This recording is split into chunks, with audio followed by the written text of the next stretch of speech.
Do you want to know one simple way of improving your heart health today? Well, did you know that if you are overweight, it increases significantly your risk of heart attack and stroke? Big time. All of the studies show, and all of the historical human history shows, that when we get stressed, we gather weight. And when we gather weight, it affects our heart health. Our adiposity is one of the direct causal effects, not just an associated effect, but a direct causal effect with heart disease, heart attack, stroke, all those sorts of like longer term acute and chronic heart health factors. So the best thing you can do to look after your heart health right now is start looking after your metabolism. What is your metabolism? Your metabolism is the machinery inside your body that is using the food that you put in your mouth, that you turn into electrochemical energy to run your body on a daily basis. That is running your organs, your muscles, all of the things, all the functions. And so our metabolism, when we get into both a chronic state of stress, or when we get into a state of low energy output, our body starts to wind down our metabolism. It uses amazing hormones like leptin and ghrelin and all these little things to tweak at the fringes, but when it senses chronic stress, it senses there will be a nuclear winter in the future, and so it goes, oh, I must hoard these nutrients, I must keep this weight on because I'm not sure if I'm going to have food in the future to look after myself. The unfortunate thing is, in the modern world, we are chronically overfed. We're not underfed at all. And so what we want to do is tell our metabolism, okay, it's time to get moving. And the way you do that are with thermogenic herbs and other thermoregulating nutrients. So thermogenic herbs include things like green tea, green coffee, or regular coffee if you're not too from the adrenal glands, and we'll talk about adrenals and stress in a second. Ginger is a great one. Like the cayenne is another fantastic one. Cayenne is probably my most loved of all the thermogenic activating herbs, because it's also, guess what, a cardioprotective. So if you're stressed, look after the stress, and look after the stress with nutrients as well. Make sure you're looking at adaptogens like ashwagandha, like rhodiola, like Siberian ginseng, reishi, holy basil. These are all herbs that help to modulate your stress response, thereby giving your body, reducing the signal to your body to store excess weight, and therefore cause heart attacks, strokes, and heart disease in the long term. There are other things you can do to reduce your stress too. Right, Lyd? Yes, it's true. So obviously diet and all those things that Finn mentioned are really important. But like he said, if we are chronically stressed, we just hoard that weight. And so what we really need to do is look at our stress levels. And one of the common misconceptions, I think, around dealing with stress in general is that people tend to do that thing where they go like, I'm really stressed all day long. I'll wait till the end of the day and then I'll go to a yoga class, or I'll wait till the end of the day and then I'll relax in front of the TV. But actually, that's not how it works.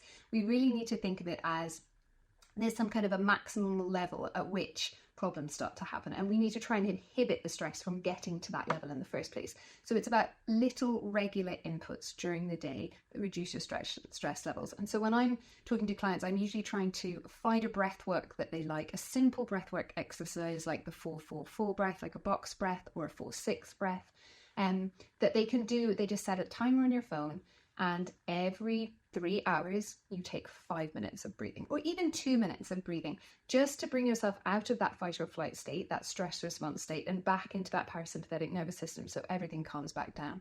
Usually having some kind of somatic movement break is a really good idea too, because we tend to get very in our head when we're in work, especially now all the people are working on Zoom and everyone's kind of like at these little screens and everything's and really immediate. So if we can take ourselves out of that and move, that's a really good idea. What does somatic movement mean? Somatic movement kind of means, and I'm not going to go into a really big, lengthy description, but it's essentially like felt movement in your body. Movement that's like, it's not kind of just mindless movement that you're going around. It's about really trying to find where the emotions are stored in the body and allowing them to be released. So it's simple movement techniques that are really good for everyone. So it's not like jumping up and down and doing some weighted exercise or some banded exercise or a HIIT workout or something like that. It's more like that's good too, but not in the middle of the day and you're like 5-minute movement breaks. This is like getting up and doing very simple twists, and you do the same movement over and over repetitively, very gently, and it's just essentially what you're trying to do is inhibit that stress cycle that's happening in the body. So back in the olden days, we always think of that thing of like the saber-toothed tiger. Saber-toothed tiger comes along, we get scared, we run away. And so we need that fight or flight response to escape. And then we get away from the tiger and we're like, whew, not feeling stressed. And we think it's because we got away from the tiger. And it is because we got away from the tiger, but it's actually the process of running to get away from the tiger that inhibits that stress cycle that runs in cyclically. So we need to have that end point. And in the olden days, that was very simple because it was like you got away, like you run, you get to the end. Now, because our stresses are these little tiny inputs like the emails and the deadlines and the bills and all of those things, we don't have that obvious end point. Like our mind knows it, but our body doesn't know it. So we need to do some kind of somatic movement to let our body let go. So one of the really simple ones, if you're not sure what I'm talking about, is just shaking.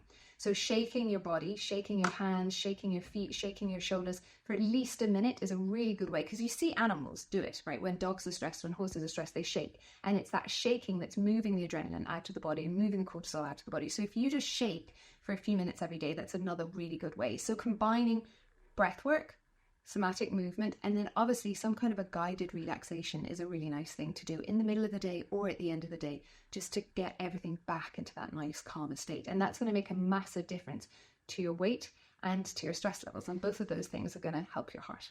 Big time. And if you want to learn more about how you can reduce your anxiety levels, go click on one of our other videos where you can see our top tips to reduce anxiety. And also we got our top tips to improve your energy as well, which will also fund your metabolism and protect your heart. Okay, thanks so much for watching.